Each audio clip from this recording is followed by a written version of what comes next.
देखो आज अपने ये दो लैपटॉप्स जो मैं रिव्यू करूँगा, रिव्यू काइंड ऑफ कंपेयर करूँगा बिकॉज रिव्यू तो आपको बहुत सारे मिल जाएंगे यूट्यूब पे, और मेरे को फालतू चीज़ें बतानी भी नहीं है। मतलब वो तो आप देख ही सकते हो कौन सा प्रोसेसर है क्या नहीं है, ठीक है। मेरे को कंपेयर करके बताना है कि क्या चल रहा है उसमें, ठीक है।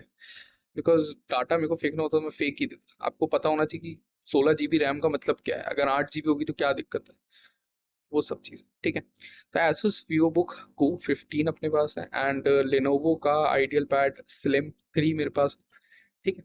दोनों मेरे पास राइजन के हैं, ये दोनों, एक में राइजन 5 है ना, और एक में राइजन 7 डला हुआ है। ऑब्वियसली होता है राइजन 7 जो होगा वो ज़्यादा आउट परफॉर्म करेगा। ज़्यादा कोर्स भी हैं उसमें, इसमें 8 कोर्स आपको देखने को मिल जाता है। मैं नीचे दिखा दूंगा आपको, नीचे चलते हैं ना, वहाँ पे अपने काम की चीज़ें मिलेंगी। ठीक है, आ जाओ इधर भी, नीचे आ जाओ जल्दी भाग के। देखो ध्यान रखना, इधर Lenovo लिखा हुआ है तो इधर Lenovo का चल रहा है, इधर Asus का चल रहा है, ठीक है। देखो ये Asus की मेरे पास वीवो बुक वाली सीरीज है, एंड ये मेरे पास आइडियल पैड वाला आइडिया पैड वाली सीरीज है। देखो दोनों जो सीरीज है वो एक्चुअली मेरे पास थिन और लाइट वाली सीरीज है, ठीक है। तो यहाँ पे आपका मेन फोकस जो होता है वो बैटरी बैकअप होता है एज कम्पेयर टू पावर, ठीक है ना। तो ये चीज़ का ध्यान रखना। एक तो क्या क्या चीज़ें आपको ध्यान में रखनी है, अगर आप इस वाली सीरीज में ये वाले लैपटॉप्स देख रहे हो which are non gaming laptops, तो ये आपको यहाँ पे कम वजन वाले मिलते हैं, उनका बैटरी बैकअप अच्छा होता है। जैसे यहाँ पे 7 घंटे आपको देखने को मिल जाएगा, इसका बैटरी बैकअप आपको 6 घंटे देखने को मिल जाएगा। बाकी लिख रखा है इनने, ऐसा होगा नहीं। अगर आप डेली यूज में इसको यूज करोगे तो मैक्सिमम टू मैक्सिमम आपको 5 घंटे का बैकअप मिलेगा, या 4 घंटे, ठीक है। वो बात अलग है आपने स्टैंड बाय पे लगा रखा है उसको या स्लीप पे लगा रखा है, ठीक है। तो इतना आपको ऑन वर्किंग तो दे देगा, है ना। कुछ केसेस में बैटरी और भी खराब आती है, ठीक है। अब देखो राइजन 5 है, इसके अंदर मेरे पास 8 कोर है ना, सॉरी 8 अपने प्रोसेसर काउंट या फिर कोर, एक ही बात होती है, ये है। इसके अंदर प्रोसेसर काउंट मेरे पास 8 है, ठीक है। तो जितने ज़्यादा कोर्स होते हैं उतने ज़्यादा मेरे पास प्रोसेसिंग पावर होती है, इस चीज़ को ध्यान रखें, ठीक है। तो इसमें 8 कोर्स है तो ऑब्वियस सी बात है इसकी प्रोसेसिंग पावर भी ज़्यादा होगी, ठीक है। यहाँ पे अगर आप देखोगे तो यहाँ पे इसने इसने देखो प्रोसेसिंग स्पीड लिख रखी है, और इधर आप देखोगे तो वो अलग लिख रखा है। तो ये अमेजोन वालों का यही चलता है, ठीक है। वो ऐसे ही आपको लैपटॉप बेचते हैं पागल बना के। यहाँ पे ये सब इन्हें फालतू लिख रखा है। नॉर्मली जो मेरे पास बेस स्पीड होती है यहाँ पे फालतू लिखा हुआ है एक्चुअली, है ना, 4.3 मेरे पास ये होती है इसकी मैक्सिमम स्पीड, ठीक है। ये मेरे पास होती है इसकी base speed. Base speed normally इतनी ही होती है जितने पे लैपटॉप परफॉर्म करता है, ठीक है।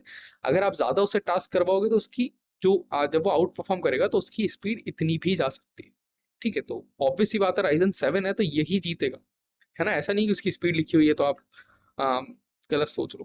फिर आता है देखो रैम साइज, ठीक है। रैम साइज की तो प्रोसेसर में कौन जीता, अपना यही वाला जीता, ठीक है। प्रोसेसर में अपना कौन सा जीता है, लेनोवो जीता है। फिर आता है मेरे पास देखो रैम रैम का साइज दोनों में 16 GB होना चाहिए। देखो आज कल का जो जमाना है ना उस हिसाब से 16 GB मस्ट है, मस्ट है बिल्कुल, है ना। मस्त भी बोल दो और मस्ट भी बोल दो, बिकॉज मैं आपको देखो टास्क मैनेजर खोल के दिखाता हूँ, है ना। टास्क मैनेजर यहाँ पे आप परफॉर्मेंस में आओगे तो देखो मेरा जो लैपटॉप है उसमें बस कुछ नहीं, ओबीएस चल रहा है, क्रोम चल रहा है और विंडोज 11 चल रही है। विंडोज 11 का ही जमाना है, ठीक है। और इसका देख लो कितना यूज कर रहा है, 9.5 इन जीबी जो है मेरे पास यूज में आ रहा है अभी रैम मेमोरी का, ठीक है। तो 8 GB से तो कुछ होगा नहीं यार, है ना। विंडोज 11 तो ढंग से चल भी नहीं पाएगा, है ना। देखो ऑपरेट हो जाएगा, है ना, ऑपरेटिव तो है। पर वो क्या करेगा जब उसके रैम की कमी पड़ती है ना, तो अपना वो कुछ सर्विसेज कम कर देता है, बंद कर देता है, या फिर उनको स्टैंड बाय में डालता है, जिससे जब उनका काम आए वो तभी काम में आए, ठीक है। तो 8 पे वो ऑपरेटिव तो है, चल जाएगा, पर मर मर के चलेगा, ठीक है।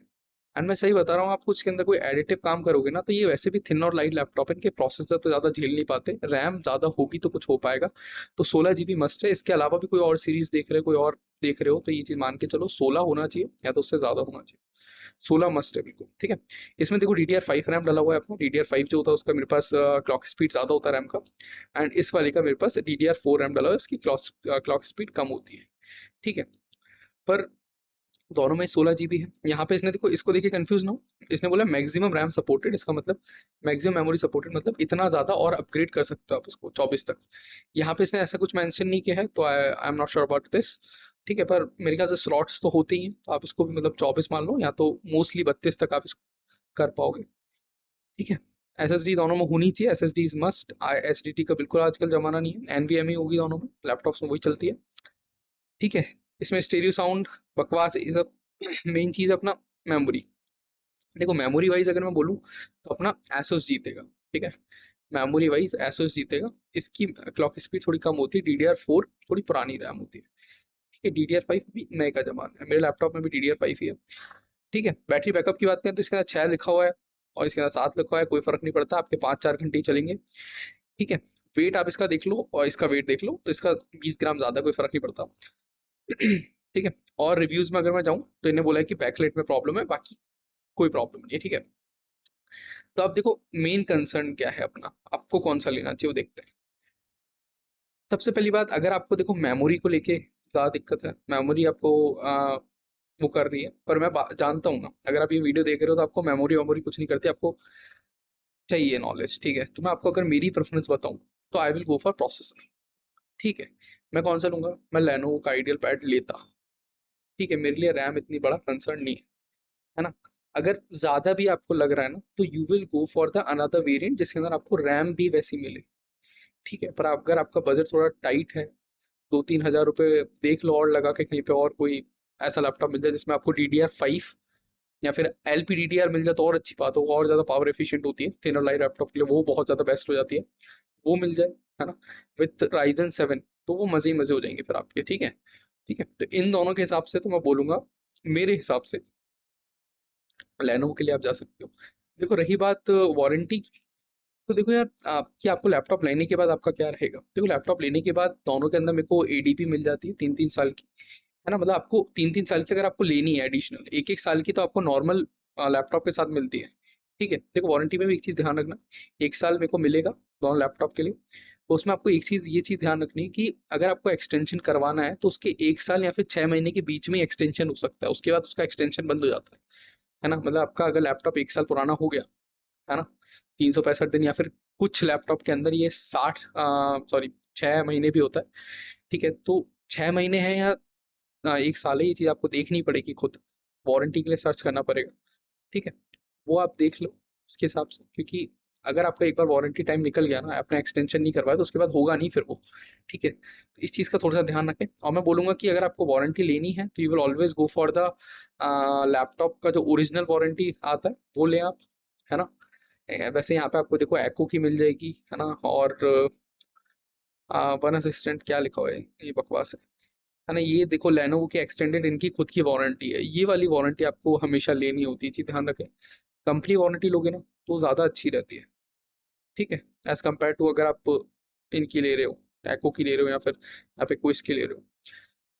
देखो ये वाली वारंटी भी अच्छी होती है, थर्ड पार्टी वारंटी बोलते हैं इनको, है ना। बस इनके अंदर ही रहता है कि अगर आपका लैपटॉप खराब हुआ तो उसको आने में समय लग जाता है ना, वारंटी में ठीक होकर उसको आने में बहुत ज़्यादा समय लगता है, बिकॉज ये थर्ड पार्टी है। ये भी करवाती तो लेनोवो से ही है, पर थोड़ा सा घुमा के करवाती है, इनकी वारंटी आपको जनरली सस्ती भी मिलेगी, है ना। पर जो उनकी ओरिजिनल वारंटी होंगी ना उसमें आपका काम चुटकियों में हो जाएगा, ठीक है, आपको ज़्यादा स्ट्रगल नहीं करना पड़ेगा। तो अगर आपके पास थोड़ा पैसे का कंसर्न है then you can go for the third party warranty, and अगर वो नहीं है देन आप ये वाली वारंटी लो, क्योंकि ये ज़्यादा सही है, ठीक है। फिर आता है देखो यार रिटेलर, ठीक है, आपको कहाँ से लैपटॉप लेना है। देखो ये वाला मैंने खोल रखा है 3 रेटिंग वाला, आपको ऐसी जगह से लैपटॉप नहीं लेना है, यही वाला देखो कहीं पे वेरिएंट आपको फ्लिपकार्ट पे या फिर कहीं से ज़्यादा अच्छा रिटेलर से मिल रहा होगा, ज़्यादा अच्छे सेलर से मिल रहा होगा, तो वहां से लो। जैसे इसके अंदर यहाँ पे इसके 96 बाय हैं, यहाँ पे इसकी 3 रेटिंग्स, मतलब 3 रेटिंग्स ही है, तो इसका मतलब यहाँ से बहुत कम जनों ने खरीदा, ठीक है।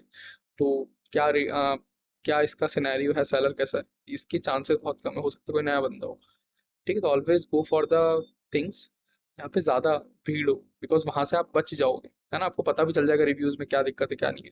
यहाँ पे इसके रिव्यूज़ ही बहुत कम है, ठीक है। मेनली प्रॉब्लम देखो थिनर लाइट के साथ है ना, एक ही प्रॉब्लम आती है, वो होती है थर्मल्स की, ठीक है। उसके अंदर थर्मल्स ज़्यादा अच्छे नहीं होते, लाइट लैपटॉप होगा तो थर्मल्स अच्छे नहीं होंगे, बैटरी बैकअप अच्छा होगा, पहली चीज़।